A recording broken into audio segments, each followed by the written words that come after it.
Hello, welcome to Anita the Pedagogue channel. Today, we want to continue with our literature lessons. We want to discuss the story No Sweetness Here by Ama Ata Aidoo.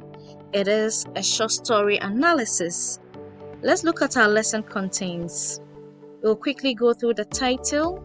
We will look at the point of view, the setting, the plot analysis, the characterization, the diction, and literary devices. I'll share with you the themes and some explanations, and some likely examination questions you should try. Let's begin with the title No Sweetness Here. Now, this title creates the impression or expectation of a kind of a better life or goodwill, which is not present. It simply implies a lack of sweetness, which could imply comfort, joy, or hope. Let's move on now to the point of view. This story is written in the first-person limited narrative point of view. The narrator starts off with the story's narration as if from the third-person narrative point of view, then immerses herself into the story later as it unfolds, making it a first-person limited narrative point of view. Now, the setting of the story is Ghana, specifically Bamsu community. And it's Ghana because there's the use of Ghanaian names such as Kwesi, Mamiama, Kojofi, Nana, Kum. And these make it Ghanaian. There are also some fancy words and literally translated fancy expressions in English. In terms of places, the celebration of the Ahoba festival in the story indicates that it is set in the central region of Ghana, as the people of the central region, some of them celebrate the Ahoba festival. And also, we can say with regards to the time the story was set is post-colonial Ghana, because that is the time when traditional rulers adjudicated cases and not judges as we see in contemporary Ghana. Let's discuss the plot analysis. Let's begin with the exposition. That is the beginning of the story. We see Chicha, who serves as the narrator of the story, describing the good looks of a 10-year-old boy, Kwesi. Her descriptions were indecent, so she referred to herself as an immodest girl to have described a boy child in such a manner. In her obsession with Kwesi, she would usually tease Mamiama, the boy's mom, that she would kidnap Kwesi, which often left Mami alarmed and sad. Mami looked sad and disturbed. She, however, really loved Kwesi. What will I do should something happen to my son? She did not want any harm to him, to the extent that she instructed Kwesi's teacher to inform her to receive any canes that were due Kwesi for any inappropriate behavior in school. The story continues to unfold, and at the rising action, we get to know some of the problems or conflicts in the story. Kwesi was the only child of Mamiama and Kojofi. Mamiama was not a very happy woman. She was going through a divorce which will be finally settled during the Ahoba festival, when families settled any disputes to make room for peace for the celebration of the Ahoba festival. The significance of festivals, such as bringing a resolution to conflicts in traditional Ghanaian settings, is projected in the story. The challenges of marriage in the traditional setting is highlighted by Ama Ata Aidoo, as the character Mami had suffered abuse from Kojofi, his second and third wives, as well as his sisters and mother. Mamiama have had to single-handedly care for Kwesi for 7 years now. Mami and Chicha became friends due to Chicha's admiration of Kwesi's good looks. She often spent time with Mamiama. At the final hearing of their divorce, both Mamiama and Kojofi had agreed to amicably part ways, and Kojofi had asked for the dowry and all what he had invested in Mamiama in addition to custody of their only son, Kwesi, which Mami had accepted without protest. This led to insults and altercations from her family, who felt she should have protested and made more demands for him to reckon. Don't forget to hit the like button, share, comment, and subscribe to this channel for more content like this. The story moves into its climax. That is, after the divorce was settled and the community had returned to cook their yams to climax the Ahoba festival, there was a crowd at Mami's home, which revealed Kwesi had been bitten by a snake while playing football. Mami Ama was shattered. Various cures for snake bites were given to the boy, but none cured him.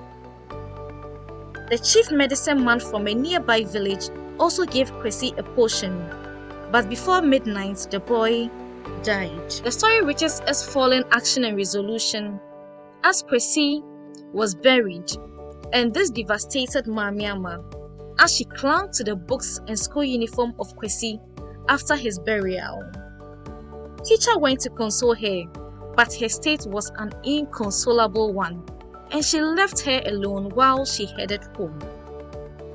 This brings us to the end of our discussion on the summary and analysis of No Sweetness Here. Let's now move on to the characterization. Let's begin with the character Chicha. This name is the fantasized version of teacher, coined by the locals of the Bansu community where she was transferred to teach. She was a young teacher. She was interested in Kwesi, a handsome boy in her class. She was also a close friend of Mami Ama, Kwesi's mother. The people of Bansu respected and honored her for her service as a teacher. Mami also found her as a good family friend. Teacher did her job as a teacher diligently, even though her students were naughty sometimes. Her obsession with Kwesi, her students, drove her to become friends with his mother. She often threatened to take Kwesi away to the city and was very disappointed when he died. Teacher did not demonstrate a need to continue to support the community, but a desire to leave for the city, although she knew the community needed her service, which is one of the issues that Ama Ata Aidoo wanted to highlight. Let's move to the character Kwesi. Kwesi serves as the main character of the story. He is the only son of Mami Ama, single mother who lives at Bansu. He is a 10-year-old boy and is in primary 4. He is quite tall for his age and has smooth skin, which is compared to shea butter, and his color compared to charcoal. The writer, using a simile, also compares his hair to that of his mother's. Kwesi's school teacher was obsessed with his good looks, as she describes his eyes as of the kind that always remind one of a long dream on a hot afternoon. Kwesi appears to be shy as he is seen hiding from his teacher on an occasion when teacher visited his home. He is also loved by his community and his mates as he is a good goalkeeper. Mami Ama loved Kwesi dearly as she was willing to take canes for him at school. Kwesi died of snake bites on the day her parents' divorce was concluded, and Kwesi's father won his custody. His death left the Bansu community in shock as they failed to complete the cooking of their new yams for their festival. Kwesi's death also left her mother traumatized as she held on to his books as she grieved. Let's move to the character Mami Ama. Mami Ama is a matured woman married to Kojofi in Bansu community. She is currently separated from her husband and both are seeking for a divorce. Mami Ama has an only child named Kwesi. Even though she and her husband tried to have more children by taking fertility medications, she failed to have more children. She loved Kwesi extremely as she was willing to even take canes on his behalf in school. This also shows how she did not want Kwesi to suffer any pain or harm. Mami Ama's composure during her divorce hearing shows she is a calm and peaceful person. She is also a kind person as she generously offered Chicha food when she visited her. According to Mami Ama's eldest aunt, she is a fool for not demanding and protesting for the custody of her son Kwesi after looking after him single-handedly for about 7 years. Kojofi's family also ill-treated Mami Ama and teased her at the least provocation. Teacher often threatened to steal Kwesi away from her, which she knew very well would have left Mami Ama heartbroken. Aidoo uses Mami to demonstrate how unfair life is and the plight of the traditional Ghanaian or African woman. Let's move on to the character Kojofi. He was the husband of Ama and father of Kwesi. Even though he was a strong, powerful man, when it came to the treatment of his first wife, he was a selfish and bullying man. He treated Ama unfairly than his second and third wives. This is evident in how he was determined to collect every dime he had spent on Ama during their divorce settlement. He was an absent father to Kwesi and never bothered to care for him after Kwesi was about 2 years old. He, however, demanded custody of him during his divorce. Even though he was given custody of Kwesi, the boy died of snake bites. Kojofi expressed no affection or grief when Kwesi died, as he had no connection with him as a father. Let's now move on to the themes. The themes of No Sweetness here include negative effects of traditional marriage, tradition and custom, gender equality, and the love of a mother. Let's look at the theme, negative effects of traditional marriage. No Sweetness here is a post-colonial story that highlights some of the problems of marriage under the traditional system of marriage. Ama's marriage to Kojofi is an example of a traditional marriage that fell apart, but not without various problems which include abuse and neglect of responsibilities. Ama suffered abuse from the family of Kojofi, which led to their marriage separation. During this period, Kojofi failed to support Ama and also did not contribute anything to raise their only child, Kwesi.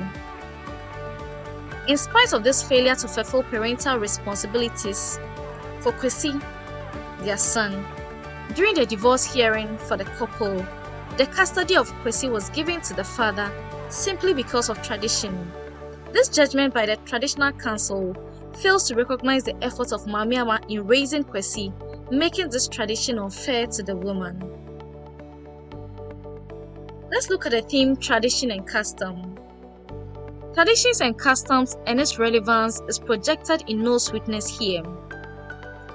For example, the ignorant Chicha, through the divorce settlement of Ama, learns from the Bamsu community. Children are for the mother's family, but the children are their fathers. The celebration of the Ahoba festival also projects the tradition of the Bantu people. It is celebrated with new yams harvested. It is a day of rejoicing for everyone. It is a time for all disputes to be settled and for the people to be peaceful. This is the reason Ama's divorce was slated for the time of this festival. Let's move to the theme gender equality. The issue of gender stereotype is evident in the story No Sweetness here. Ama Ata Aidoo projects the lack of gender equality using the characters Ama and her ordeal with Kojofi and his family. In the story, under the guise of tradition and custom, women are not given custody of children during divorce due to the fact that a man is regarded as the head of the family and children solely belong to a man. The clear evidence that Ama has single-handedly cared for Kwesi since he was 2 years without any support from Kojofi, his father, is ignored simply because a woman does not have a right to own a child, but rather the husband. Ama's ability to completely take care of Kwesi's education and well-being is evidence that a woman is capable just as a man. This leaves us with the need to avoid gender stereotype. There is gender bias again when, according to Ama, her mother advised her that in marriage a woman must sometimes be a fool. Why must the woman be the one to always suffer and enjoy ill treatment from her husband? Here, Aidoo projects the plight of women in marriage due to their gender. Let's look at the theme, the love of a mother. The love of a mother is demonstrated by Ama to her only child, Kwesi. Ama loved Kwesi to the extent that she did not want any harm to happen to him. She even offered to receive Kwesi's lashes from school. Maami's sorrowful demeanor prior to her divorce hearing can be attributed to her fear of losing Kwesi at the end of her divorce. She clearly showed her disapproval of Chicha taking Kwesi to the city anytime she teased her. Even though she did not protest to be given custody of Kwesi after the divorce, she was deeply affected, and this is depicted in how she grieved when Kwesi died. She had lost everything and was devastated as she clung to his books. The state of Mamiama at the end of the story confirms the title of the story, No Sweetness Here. For after all her struggle to take care of her child, she has ended up losing the child anyway. Let's move on to the diction of the story. The choice of words is relatively easy to understand. The language is basic English.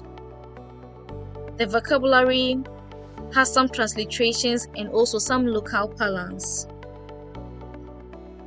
There are some fantasized form of English, that is the local language fancy, mixed with English. So some examples of these fantasized form of English are chicha, which should be teacher, kudimino, which should be good evening, thank you, which should be thank you. Also, there are some local parlance fancy words like yo and ayiko, and some transliterations like ya, my own, and naifi, that is akontasekan, the gift of money to the girl's brother. Let's move on to some of the literary devices. So there's some use of onomatopoeia, and we see the examples. The children begin to whimper, and also the little squeaky voice. There's also the use of metaphor. Life is a battle. Her smile was a wonderful flashing whiteness. I am drowning. People of Bansu, come and save me. We have lost a treasure. So here there are a lot of direct comparison, comparing life to a battle. And she drowning. It's not really drowning in water, but the troubles that she's facing. And here we have lost a treasure, and that is life, not just a piece of jewelry. There's also the use of repetition. Bitten by a snake, a snake, a snake. And there's some use of personification. Over this riot of colors, the little woman's eyes were fixed, absorbed. A bad marriage kills the soul. Mine is fit for burial. Life has taught me to be brave. All these are instances where inanimate objects are given human attributes. There's also the use of visual imagery.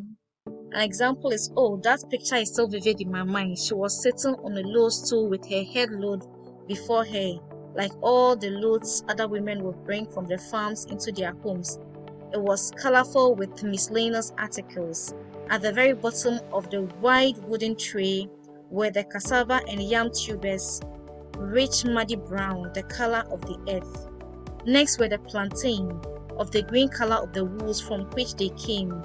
Then there were the gay vegetables, the scarlet pepper, garden eggs, golden pawpaw, and crimson tomatoes. So this paints a visual imagery.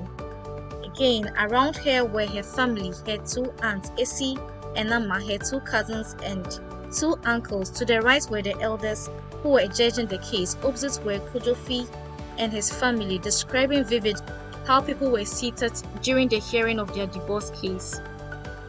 Again, I heard a loud roaring sound which I took to be the echoes of the quarrel. So here there is sound imagery that appeals to our hearing. Let's move on to simile.